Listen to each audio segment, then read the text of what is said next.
Setiap emiten tuh wajib nggak sih membagikan dividen? Kalau nggak salah di BI itu ada indeks tersendiri yang spesifik ngelompokin saham-saham yang suka bagi dividen nggak sih? Betul. Jadi menurut gue dividen itu salah satu penyelamat sih. Sebenarnya lo kalau investasi saham, lo mau nyari apa? Cuan. Oke. Cuan. Cuan dari kak. Cuan. Cuan. Dari mana? Dividen. Oh iya. Lu suka sama dividen ya? Dividen. Oke. Nah, dulu juga ada pertanyaan untuk kalian berdua nih. Setiap emiten tuh wajib nggak sih membagikan dividen? Pertanyaan gue, dividen itu apa sih menurut lo? Bagi-bagi duit. Orang ya. Iya. Bagi-bagi duit. Iya. Dari mana duitnya tuh? Dari apa ya? Paling dari laba, Laba. terus juga pendapatan. Oke. Ya kan laba bersih pendapatan Oke. bisa dong. Oke. Lu jangan salah yang ngatain gua. Benar. Iya kan? Ya. Itu pengen tahu juga. Oke, nah, apakah emiten suatu emiten wajib untuk memberikan dividen? Oke. Iya. Nah, itu pertanyaan gua. Itu dulu ya. Tunggu satu dulu, nanti satu lagi dikit dulu kan? Oh iya. Satu lagi dikit dulu. Kalau pertanyaannya adalah wajib atau tidak? Tidak. Tidak. Oke. Kenapa? Semua berdasarkan kesepakatan orang saham. Oke. Ya artinya laba yang tadi lu bilang laba ya. Iya. Itu keuntungan. Ya. Oke. Jadi ada pendapatan dikurangin biaya, dapatlah laba atau keuntungan. Nah, keuntungan ini yang disepakati bersama mau dibagi atau nggak dibagi. Ya kan, kayak lu nih punya usaha, let's say warung kopi, ya kan. Iya. Ternyata di tahun pertama lu untung nih, Hmm. ya kan, 20% atau 30% dari modal buka. Apakah mau lu bagi? Mau ngambil saham? Kalau saya dermawan sih bagi. Oke. Masih dermawan. Kalau dermawan lu bagi. Kan saya nggak tidak dermawan gitu. Benar. Iya, lu dermawan. Kamu dermawan ya. Dan di saat yang sama, lu juga punya pilihan sebenarnya buat nggak bagi. Iya. Kalian buat apa gitu ya kalau nggak dibagi? Nanti kalau misalnya gue punya suatu usaha ya, ekspansi sih bisa kan. Buka cabang baru. Ada cabang baru kan. Jadi ke depan mungkin bisa lebih gede untungnya. Nah. Sama kayak gitu. Itu kan kesepakatan pemegang saham markup lu gitu Iya. istilahnya. Sama kayak tadi gue bilang. Gue buka di ini sih, depan sini. Menarik itu maksud. Menarik. Tapi kalau yang terjadi gitu ya, misalnya peraturan di kita kan yang listed di BI, peraturannya kayak gitu kan kak. Setiap emiten yang listed diperbolehkan untuk Memberikan dividen atau tidak? atau tidak, ada pilihan kan? Ada pilihan. Ada pilihan. Nah, artinya berarti kalau dari lo sendiri, lo akan mastiin si perusahaan itu bagi dividen atau enggak dong kalau tadi lo Iya. punya cuan? Iya betul. Oke. Saya kan ngeliat dulu ngeliat nih. Nggak dapet. Minggir. Dapet ambil. Kalau ambil tuh beli, kalau Beli. ambil tuh jual. Iya. Pikiran gua gitu. Oke. Benar. Tapi kalau misalkan selain dari dividen nih, sebenarnya kita bisa dapat untung apa kak dari investasi saham? Di saham. Sebetulnya kan sumber untung tuh ada dua ya, kalau di investasi saham itu. Pertama dividen udah pasti. Yang kedua adalah capital gain. Ini bahasanya capital gain. Sederhananya ya, atau bahasa bayinya adalah selisih harga lo beli sama harga lo jual. Selisih harga beli harga itu. Iya. Lo beli harga saham A Rp1.000, harga sahamnya ternyata naik seiring sama kinerjanya bagus jadi 1.200. Lo untung dong. Untung. Berapa? 200 sekarang. Berapa persen? Tapi udah itu sih 20%. Ya udah, ya oke. Ya nanti aku tulis nih. Nggak masalah, 2%. Ternyata di setahun itu perusahaan A tadi untung. Oke. Untung nih ya. Ya. Untungnya mau dibagiin lagi. Nah, lo dapet lagi tuh Double. dividen. Bagian dari keuntungannya dia gitu. Disepakati dari rapat pemegang saham kan, PS atau pemegang saham. Jadi dapat untung dua. Pertama capital gain tadi, Oke. selisih lo harga lo beli sama harga jual. Ya. Yang kedua dari dividen yang dikasih sama perusahaan. Oke. Jadi ada dua source ya kan. Oke. Kalau nggak salah di BI itu ada indeks tersendiri yang spesifik ngelompokin saham-saham yang suka bagi dividen nggak sih? Tuh. Sebelumnya kan lo pernah nanya-nanya nih, apa sih fungsinya indeks-indeks itu? Iya. Iya, Udah pernah pernah bahas ya, nanya. pernah bahas ya. Salah satunya kan ada indeks high div ya. Ya. Nah, si bursa itu mengelompokkan emiten-emiten yang secara rutinitas gitu ya, setiap 3 tahun tuh berturut-turut konsisten nih ngebagiin dividen Oh, gitu. oke. Terus selain itu juga dia harus mencatatkan, tadi kata lu kan dari mana sih sumbernya perusahaan ngasih dividen? Laba dong. Iya. Oke, Ya, nah untung lah jadi ya. Bagus. itu juga jadi syarat tuh gitu untuk bisa masuk ke indeks itu harus bisa laba bersihnya tuh harus positif terus selama periode tinjauan itu. 3 tahun itu? Bukan. Bukan. 3 tinjauannya itu dia biasanya itu selama 1 tahun ada Februari, Mei, Agustus sama November. Berarti setahun tuh kan 4 kali ya? 4 kali. 4 kali kayak gitu. Tinjauan. Jadi jatuhnya berarti emang selama 3 tahun dan di periode evaluasi itu di bulan-bulan itu tuh dia tidak menunjukkan bukunya tiba-tiba minus gitu kan di kuartal berapanya gitu kan, itu juga salah satu konsistensi juga dong. Berarti itu jadi parameter ya? Parameter. Buat masuk ke indeks itu. Kalau nggak salah ada 20 company ya? Iya, karena HDIP 20 berarti ada 20 emiten yang dikategorikan masuk ke dalam saham-saham dengan rajin dividen ya, yang dividen rajin, bagus. terus dia juga bagus gitu secara perusahaan. Berarti bukan 20 saham itu bukan dividen yang maksud apa namanya yang terbesar juga kan pembagiannya atau yang rajin aja? Itu tadi kriterianya konsisten, Oh. terus laba bersihnya positif terus gitu. Jadi bisa ada yang keluar, bisa ada yang masuk gitu. Tapi kalau secara gambaran umum itu diisi sama misalkan big banks gitu. Iya. Atau paham big banks? Tahu. Apa tuh? Tahu. Saya nggak bodoh-bodoh aja. Itu Besar, besar. Big Bang. Big Bang besar. Ledakan tuh di atas tuh. Iya, iya.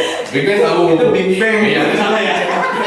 Iya, siapa kan? Berarti emang saham big bank itu apa sih? Tahu, Apa tuh? Kalau boleh tahu. Yang besar. Big Bang. Apanya?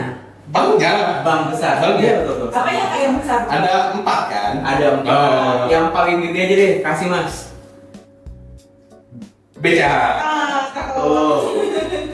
Bener. Mandiri. Mandiri masuk. BNI. BNI BRI. Iya. Ingat ya guys, ini disclaimer tapi ya. Oke. Disclaimer bukan rekomendasi, ini pembahasan umum aja. Ilmu. Atau referensi. Referensi. Nah, lanjut lagi.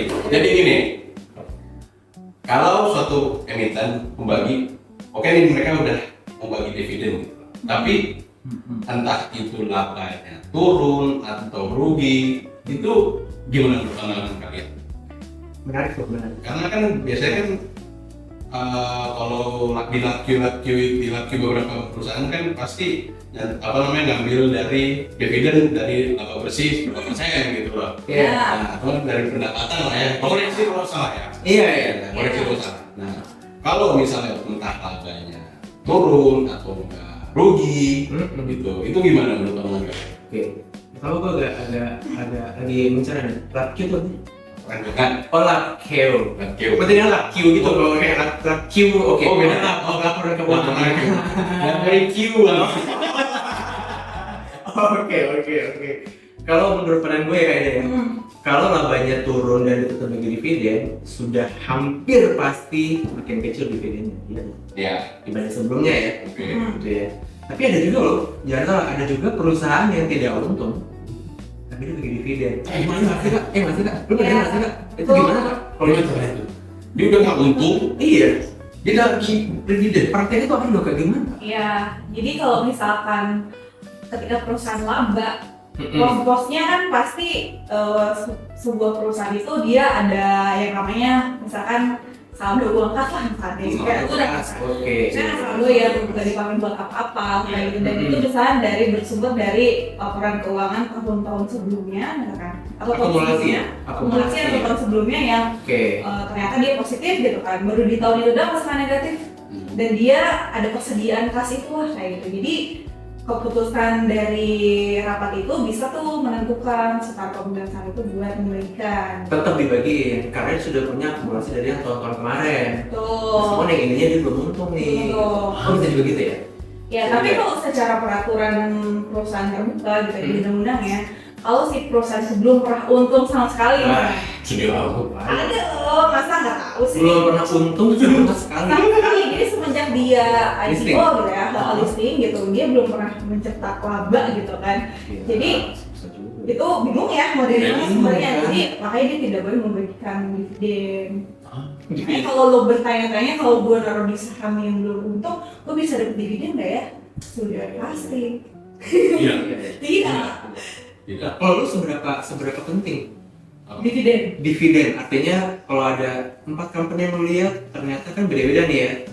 karakteristiknya dari segi dividen, ada yang rajin, ada yang biasa aja, atau ada loh perusahaan yang nggak akan sama sekali 3 tahun berturut-turut Pada untung. tapi untung, untungnya gede lagi. Nah, Kalau lu lebih suka yang mana? berat banget ya. Tanya deh. Dia nggak bagi-bagi dividen tapi untungnya gede. Untungnya gede. Atau lu lebih suka yang royal gitu sama investor? Mungkin kalau gue faktor utama yang pertama royal. Royal. Kayak kita kan suka yang royal tadi. Iya, Ya, betul. kita suka bagi-bagi nih. Iya. Betul. Mungkin pertama itu. Kedua, mungkin yang kayak lu pernah bilang ke gua, cek prospeknya kayak gimana gitu. Iya. Oke. Kalau yang lu bilang dari case yang lu bilang ya, kayaknya nomor gua menguntung, menggiurkan ya kan. Tapi untung, tapi dia nggak pernah bagi dividen. Tapi nggak bagi dividen. Nah, itu menarik. Kenapa menarik? Panjang. Jangan. Oh, lu berarti ke sana ya? Oh. Jadi sebenarnya ada dua aspek gitu loh. Pertama, Menarik. kalau gua kan mungkin dari nomor satu mungkin orang mikirnya cuan sambil Iya, cuan iya. gitu. Tapi juga kan nggak nutup kemungkinan juga ada orang yang pikir kalau selain ada dapat cuannya yang untuk long term ya kan jangka panjang nggak usah sini saja Jangka panjang. jangka panjang ya Jangka jangka panjang harus Inggris lagi buat Apa dong? oke Juga oke. Oke. Juga oke. ada lagi satu tapi tadi gue lupa tanya nih ke kalian Apa? ada 2 dividen kan sebenarnya di sini tuh final interim. Oh. Nah. Oke. Nah ini off script deh tadi gue boleh inget ya lagi mikirin off script deh. Oke. Nah, gue masih nggak ngerti antara dividen interim sama dividen final. Dari segi waktu pembagiannya kapan, Sumbernya. sumbernya gimana, Iya. kenapa dinamain final dan interim? Itu pertanyaan saya. Oke. Boleh ya, Kak? Boleh. Simply kalau namanya final berarti sudah total akumulasi akhir. Di tahun itu. Iya. Jadi Iya. 1 tahun buku difinalin berapa yang total itu namanya final. 1 tahun Setahun. laporan keuangan. Iya, setahun buku ya. Tapi kalau misalnya tapi ada company yang suka ngasih dividen itu di pertengahan tahun Oh ya. atau mungkin setahun 3 kali. Nyicil dulu. Dicicil. Dicicil. Jadi kalau misalnya interim final gitu, bagaimana? Interim final itu jadi finalnya. Interim itu apa sih, Kak? Ya, interim itu apa? Sampai pemahaman gue ya, interim itu adalah di tengah periode. Oh, Itu interim. Cuma mungkin kalau kayak ada gambar lain juga boleh. Iya, Di tengah Karena periode. laporan keuangan itu selain yang setahun penuh, itu kan per kuartal, Iya, per periode ya, per per 3 3 bulan. Per 3 bulan. Jadi sebenarnya perusahaan terbuka itu ngebikin dan melaporkan laporan keuangannya itu setahun tuh lebih dari 1 kali dong. Gitu. Setiap periode itu, setiap kuartal itu 4 kali dong berarti.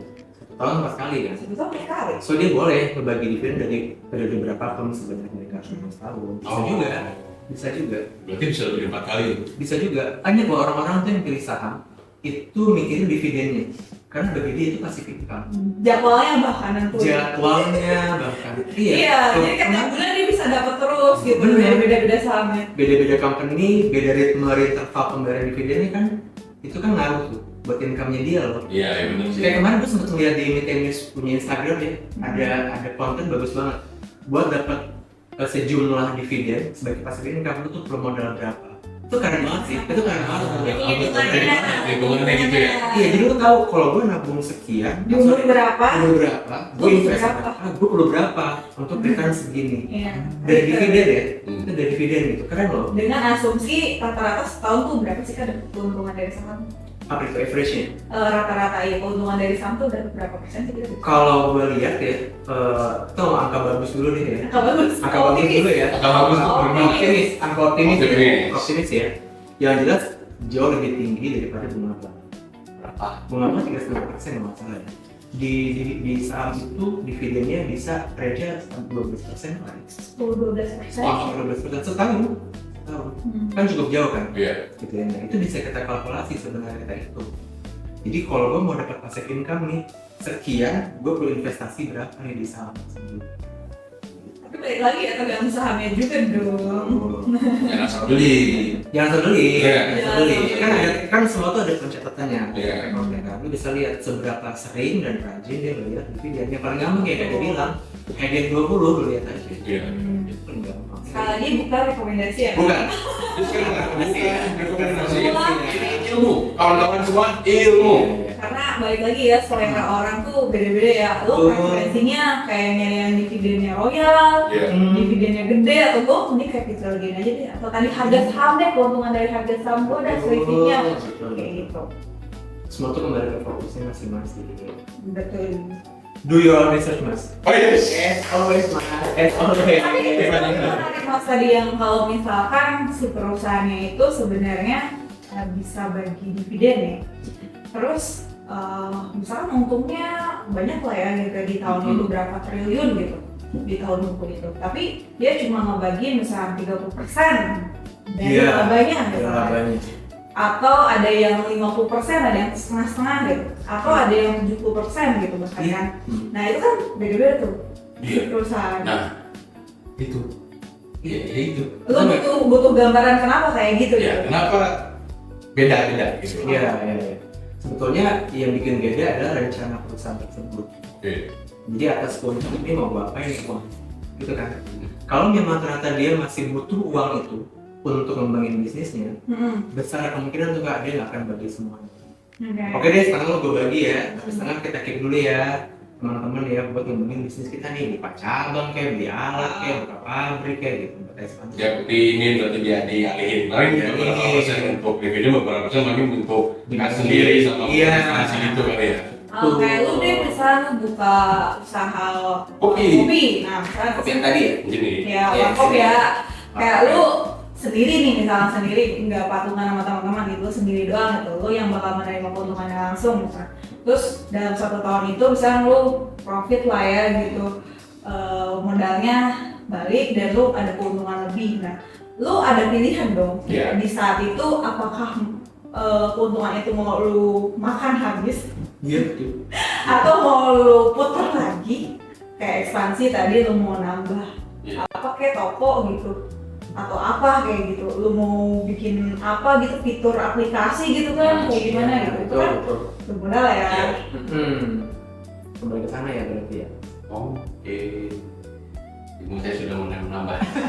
Tadi kayaknya gue ada satu hal yang mengganjal sih pas yang dia bilang kalau misalkan dia nggak bagi dividen gitu, antara dia emang sebenarnya mampu membagi dividen atau emang dia belum bisa bagi dividen gitu. Tapi dia confidence banget nih secara long term tadi ya, sejarah jangka panjang itu gue percaya saham ini tuh bakalan boom gitu di 10 tahun lagi misalkan kayak gitu ya, akan oke gitu. Nah menurut lu, pandangan lu gitu ya, saham-saham seperti itu menguntungkan atau jadi preferensi lu, atau lu takut gitu dengan saham-saham kayak gitu? Ya sebenarnya kalau dari sisi saya sendiri emang pikiran saya kan duit ya. Iya. Dan dipungkiri lah. Duit all the time. Duit ya. Zaman sekarang apa sih hari ini? Bisa itu duit kan buat bayar kan. Betul. Kalau pertama sih mungkin takut iya, tadi yang lo bilang mungkin takut ya. Kenapa sih? Di perusahaan ini kayak nggak royal gitu loh. Misalnya gue udah percaya nih investin, taruhlah kita 300 slot langsung lah. Ya, 300 slot kan di perusahaan ini. Untung, tapi dia nggak mau bagi dividen. Pertama gue pikir, apa sih lu gue udah ini nih, gue udah percaya nih nabung saham lu, tapi lu nggak royal sama gue. Oke. Gitu. Jadi lu balik lagi ke konsep lu naruh modal, lu mau keuntungannya dong. Ya, masa itu. Lu mau keuntungannya dong. Menurut ya, menurut gue ya long term. Jangka panjang, sorry. Iya, jangka panjang. Oke. Tadi kan lu bilang lu senang sama kamu yang kayak gitu kan? Ya. Why? Itu yang tadi gue kan tahu. Apa ya? Kenapa saya suka sama company yang gimana? Yang nggak royal bahkan, tapi disimpan dipakai buat mungkin pengembangan dan segala macam buat long term. Lu punya concern sama yang kayak gitu, lu suka atau enggak? Mungkin kayak tadi dia tidak bilang ya. Ya mungkin walaupun dia nggak bagi dividen, tiba-tiba 5 tahun lagi, 10 tahun lagi. Oke. Betah Bisnisnya ya. Bisnisnya bagus ya kan. Jadi kan otomatis mindset gue mungkin akan mikir, gue dapet cuan juga dari dividen, gue dapet cuan juga karena ini gue fokusin long term, gitu loh. Iya. Udah. Tapi yang pasti sebelum lu memutuskan buat mau naruh jangka panjang di saham itu, lu research dulu dong. Pasti. Research. Always. Ya, kalau yang nunggu 10 tahun yang terjadi. Tapi malah tidak seru ya hasilnya. Iya, tidak seru itu. Oke lah, udah research lah. Dan lucunya kan sebenarnya kayak tadi yang masuk ke high div juga kan si Bigen juga kan kalau lagi HSDG lagi turun kan kayak lo beli berapa dulu modalnya terus karena banyak yang outflow gitu kan. Outflow tuh apa? Banyak yang nggak jual gitu pemilikannya gitu, harganya turun gitu, harganya turun. Nah, lu udah pasti ngeliat merek dong. Iya tuh. Nah, menurut gue salah satu keajaiban dari suatu fungsi perusahaan yang emang tujuannya menghasilkan keuntungan dan kita sebagai investor mau naruh modal ke mereka dan balik lagi ke pemilikan kita di perusahaan terbuka itu sah loh, kita selalu kita menjadi pemilik perusahaan. Betul. Resmi gitu. Resmi loh. Satu lot pun lu udah sebagai pemilik gitu. Jadi menurut gue dividen itu salah satu penyelamat sih gitu. Kalau misalkan harga sahamnya tadi ya, kalau tadi lu nanya mau untung dari harga saham kan, kalau dari dividen at least juga tetap mendapat keuntungan itu dari dividen. Karena perusahaannya kan secara bisnis masih jalan, masih profit. Iya, betul. Gitu. Sementara harga saham yang ngajarakin apa kan? Sentimen ya guys. Ya. Oke. Gitu. Ada lagi? Aman. Oke. Emosi lama.